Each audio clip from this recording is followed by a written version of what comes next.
Yun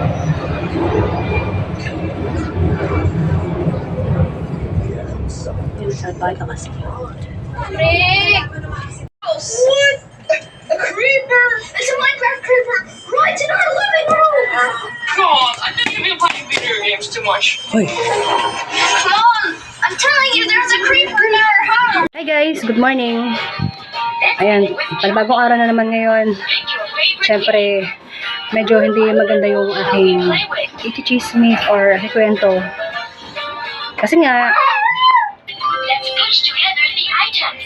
yung anak ko ay nakagat ng aso namin. Yung una, yung isa, yung anak, yung babae, ngayon itong anak kong lalaki. So, kagabi siya kayo nagatig gabi.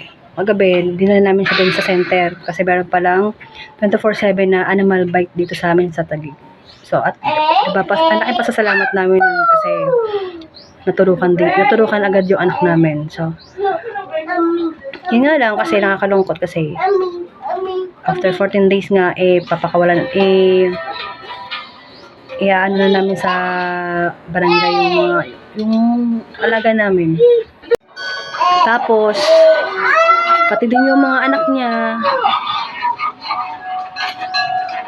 yung mga anak din ng alaga namin, yung si Pau Pau, papamigyan na rin namin. Pero syempre, doon namin ibibigay sa alam namin na maalagaan ng maayos yung mga pupa.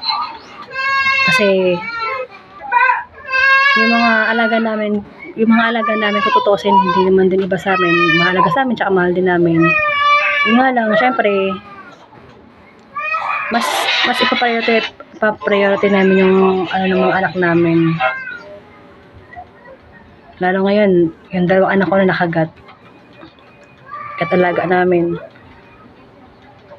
So, ayun nga. Kaya ngayong araw na to, pupunta ulit ako ng center para mabigyan ulit ng injection yung anak kong lalaki.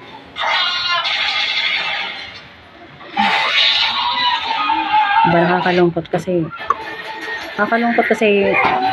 gusto kong lalo yung mga tuta, gusto ko silang palakihin. Yun nga lang, sa nangyayari, mas mabuti ng ibigay namin sila sa iba, pero yung alam na maalagaan sila.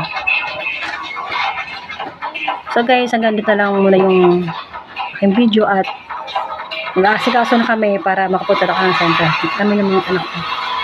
Salamat sa pakikinig. God bless.